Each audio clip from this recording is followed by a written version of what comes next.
Will you dare to love?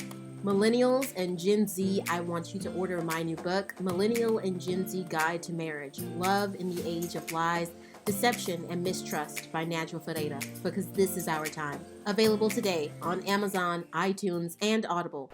So, we have to talk about this Wendy Williams documentary. Holy crap, guys. Holy crap. Holy crap. Like, okay, so Wendy, you got, please let me know what y'all think in the comments. Like, I'm not trying to get on some messy, trifling, gossiping stuff up in here, but you know, it's a new time, y'all. It's a new time, and that's something what stuffy conservative folks really don't understand. They're like, oh, everybody today is an influencer. It's not just about everybody being an influencer. This is just the way that we get to be able to communicate these days, because big, huge corporations basically rigged everything so that everybody like doesn't have the social space. Everybody's afraid now. Everybody's afraid to go like they used to go back in the day to Starbucks with five or six friends and hang out.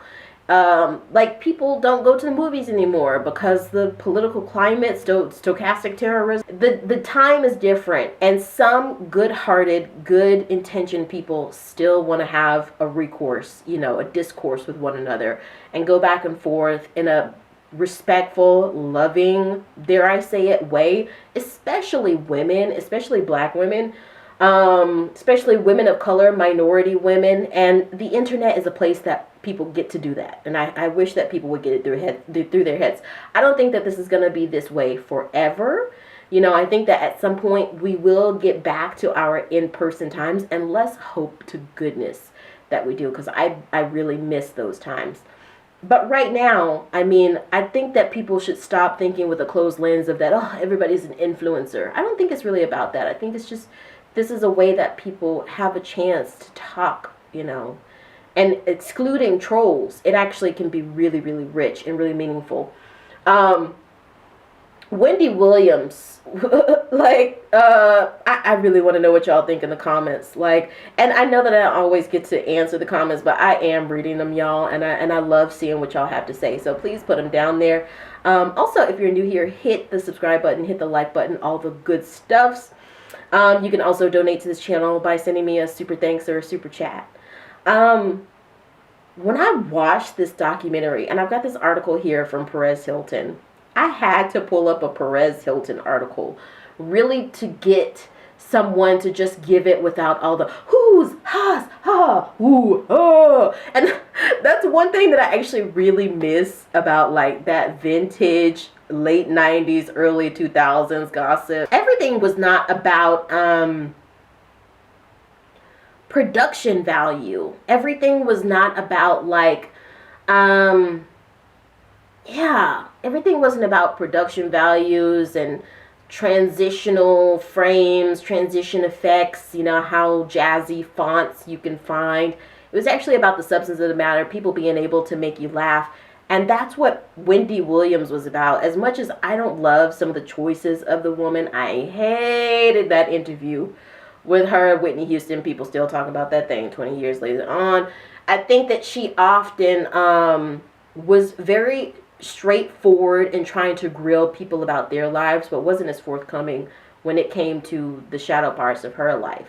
I think she maybe didn't make the best choice in a life partner, and I think she realizes that. I think her illnesses have a lot to do with that. I think that maybe she forgot about that little girl from, where was it? Was it Jersey?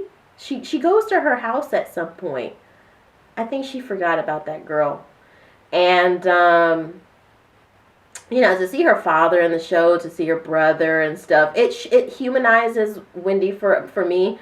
I think her niece was a little theatrical, but at the same time, she kind of reminded me of myself and my cousin a little bit. So, I don't know. Maybe she just is, like, really passionate about her family member, but I thought it was in poor taste. I mean, I think that's the best way to describe it. It was refreshing to see Wendy, you know, because the name of the documentary gives away. Everybody's like, where is Wendy? I'm wondering, where is that keen spirit that I love, that beautiful spirit that I love from, back in the day. I think Wendy is way further than Britney Spears. And I think Wendy is dealing with some different types of trauma, and she's channeling it into alcoholism, which is not a good look for her. I think that some of her health issues have to do with those boobs. I think that she said she has never ever gone back in there and flipped them, or maybe she said she did once, but they've been in there for maybe 30 years. I think maybe she said once she got it. I can't remember if it was never or once, but collagen releases from those things into your body. That stuff is not it's not natural, and it gets into your body, and it messes with your humors and with your circulatory system and with your muscle mass and your heart. And this is where I'm like, the cost of beauty. Yes, those things are beautiful. They're beautiful. But why are you being so stubborn with that? And, honestly, that stubbornness that I see from her, I see it.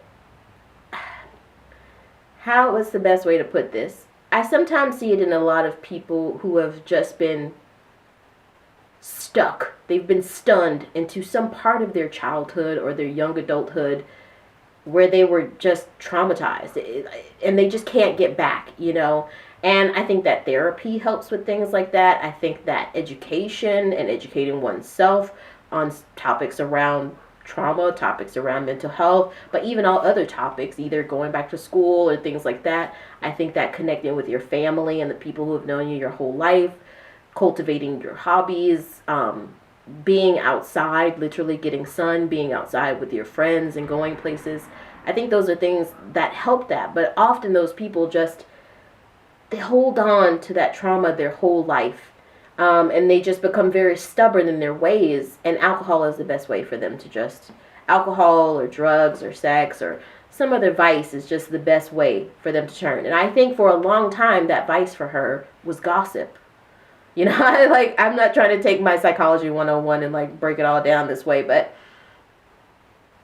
it was sad to see, because I don't think people can really verbalize why it's sad. They can say, looking at this documentary is sad, but why is it sad? I think it's sad because we're looking at the effects of long-term trauma, and it was channeled into that gossip for a while, and it built her a beautiful career. But even during that time, there's talk that she was using drugs, abusing drugs. And now that trauma has turned into early onset, is it Alzheimer's or dementia? I'm sorry. It's turned into vodka bottles in the bed, and I think it's very sad to see someone deteriorate that way. That's what we're looking at. But Perez Hilton, I feel like in a different world, Perez Hilton could be the person to take over the Wendy legacy. Someone like him, but everything is so scattered these days. And with that same ecosystem that I praise, this open ecosystem where, influencers and podcasters and vloggers and creators and artists and musicians and actors and all of us can just do our own thing because of the internet. I also miss back in the day the ecosystem of the radio that produced personalities like Wendy Williams, and early ecosystems of blogging, and actual print gossip rags magazines that produced people like Perez Hilton. And sometimes I wish we could go back to that day. Anyway, so let's talk about this. I know that Perez Hilton, not everybody loves him. And I admit, I only check him for very specific things. It usually has to do with Bethany Frankel. It usually has to do with the housewives. It usually has to do with people like Wendy Williams. And I check him because he, despite his faults, despite the things that people have said about him over the years, I know y'all think he's crazy and everything, but he has a wealth of knowledge. And I honestly think, and some of y'all are going to call me crazy on this one, I honestly think Perez Hilton has a very warm heart. You know, like there are those gossip journalists like Wendy Williams who went for the jugular. And I think Perez Hilton back in the early 2000s would also go for the jugular, but it was always in good fun, and you could tell it was in good fun. And I think that some people today who want to get into that gossip or news or pop culture journalism space could take a note. You know, people think that, oh, that's so in the past, whatever. But yeah. So y'all let me know what you think. But anyway, this is from PerezHilton.com. It says, Wendy Williams' family breaks silence on her shocking and heartbreaking struggles ahead of the new doc. It says, Wendy Williams' family is opening up ahead of her new documentary. In a candid story for People Out Wednesday, the former daytime TV talk host's loved ones and business partners are opening up about the struggles she's been through over the last 3 years.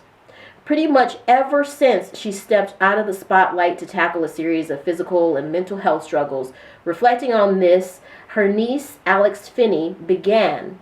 We've all seen the images all over the last few months and really few years of what has seemed like a spiral for my aunt. It was shocking and heartbreaking to see her in this state. And exactly, you know, that right there is what I feel. I feel like it was just heartbreaking. And I want to pause here and say, I also feel like I need to address that Sherri Shepherd's, situation here. I did a video about this a while back. Take a look at it if you can. But I feel like Sherri Shepherd could have been a good idea. I think she is a good idea to a certain extent. The added layer of her being a great idea is if she would have really embraced Wendy as a mentor. But that would have required some humbling. That would have required some humility. And we live in a world right now where people just don't do that. And if you look at the track record of Sherri Shepherd, and I like the woman, but if you hear a little bit about her ex-husband, about her child, there are some problematic things in her past, despite her warmth and charisma, And the show business world can be so cutthroat. And I feel like this is partly why can you guys put your finger on it? There's just this there's a slight just hint of seething, like dark resentment in Wendy. And you can feel it. I mean, most people can feel this stuff. If we got real about the fact that we're animals, we're human beings, and not everything is communicated with these words. Some things are communicated with the way we say our words, with the way we move our bodies, with the things that we do. And there is some said stuff that Wendy is saying, and I think she is very resentful of Sherri Shepherd. And I think that could be one of the resolves. If Sherri Shepherd could give her a video call, if they could do a quick video call or something like that, I think that could be very beneficial for Wendy. But I'm going to leave that there because I know it probably won't happen. It says, oof, so true. This is going to what Perez Hilton's blog kind of says. Oof, so true. Alex and many family members will appear in Lifetime's upcoming 2-part series, Where is Wendy Williams? Okay, so this was also set before it came out, but I watched the whole thing. We'll talk about it. Which is set to chronicle the 59-year-old's health and legal problems as of late. And it's noteworthy that before, I'm assuming it's Perez Hilton who either oversaw this coverage or someone who works closely with his teams. And even before they've even seen it, they're saying, oof, and that was my exact reaction watching the whole thing. So it's there. According to People, the documentary crew began filming in August 2022. They had been intending to follow Wendy's journey, launching a new podcast after the Wendy Williams show was canceled amid her struggles. But when her health issues arose, the story took a different angle. They stopped filming in April 2023 when things became too problematic for the star. Then, that same month, she was placed into a facility for cognitive issues. Her manager and jeweler, Will Selby, revealed. Will, he seems good, nice enough. I would love to see her working with a woman. Maybe not a woman like the woman that she has. She seems a little sus, but, you know, whatevs. Her son, Kevin Hunter Jr., claimed doctors believe the memory loss issues are due to her alcohol abuse. She is still in the facility to this day, and only her legal guardian has full access to her, including knowing her whereabouts and when or if she will ever be released. The legal guardian has some problematic issues as well. We'll talk about that in another video. If Wendy wants to talk to family, she has to be the one to call them. Wow. As you can imagine, this is a gut-wrenching reality for her loved ones. Wendy's sister and Alex's mom, Wanda, expressed. Wanda's testimony was amazing. You can tell her family really cares for her, but that conservative system is so focused on image, upholding these images, these toxic images that Hollywood and corporate greed has created, and money. That's all it's about. Upholding these images that nobody really believes in the first place, and money.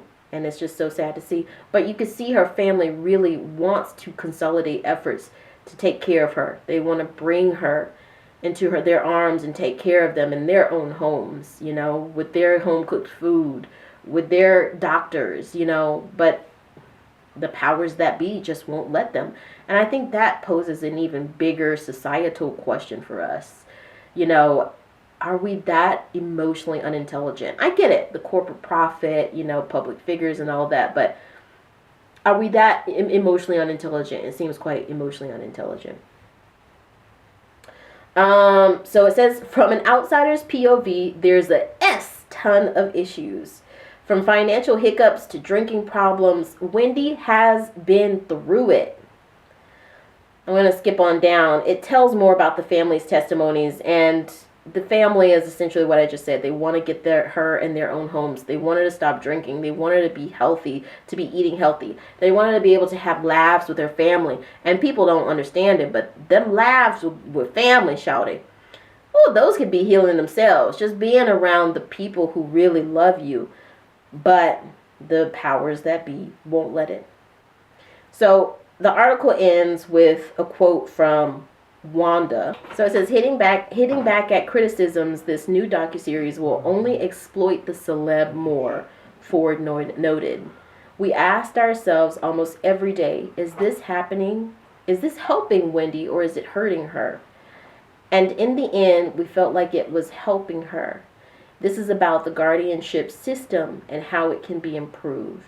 Wanda added, there is not a person in this family who doesn't want the same thing for Wendy, and that is her health. And while not everyone is thrilled with the new project, Alex insisted Wendy can't wait to start the next chapter of her life. Whoa. It's obviously a really complex and heartbreaking situation for them all. We sincerely hope Wendy is getting the care she needs. This is all so sad. That's the way the article ends. We sincerely hope Wendy is getting all the care she needs. This is all so sad. It was basically, I mean, that's almost word for word exactly how I felt. I started watching it thinking I was only going to go to the Black Chyna part, you know, because when I saw that bumper or that piece of it where Black Chyna appears in the documentary, it felt so authentic. It didn't feel glamorized and Hollywoodified. You know, even though you got two women with their wigs and their hair did up and the makeup and all that stuff, but that felt so real. The moments with Wendy and her family felt so real. And I thought I was just kind of going to skip through those parts to hear what her son had to say, to hear a little bit about her sleazy old ex-husband, to hear what, you know, Black Chyna had to say. But then I could not turn away from it. It was sad and it was somehow relatable all at the same time. I wish I had the answer, but I think that, I mean, that point about the guardianship system needing to be reformed, it really needs to take account that people are people. They're human. They have families, you know. This thing that Hollywood and pop culture and New York City and LA creates is not all about the viewers, us, who are consuming. It's also about the people and, what's a human life. So I think that's the case, but it's so hard to go up against these banks and these corporations, child. I can't say, I feel like that right there, combined with that trauma, that trapped trauma that we talked about earlier, is what makes us feel hopeless. That this is all so sad. Like, I don't think it's absolutely hopeless. We can continue to have faith, but it just is all so sad. So we'll keep praying for Wendy. We'll pray for her family. We'll even pray for Sherri. We'll even pray for that assistant who people were just trashing her hair and, saying that she was a gold digger. Well, not even gold digger. She's not Wendy's girlfriend, but she's her, what was she, like her publicist or something? Who knows? Guys, let me know what you think. Yeah, that was all so much.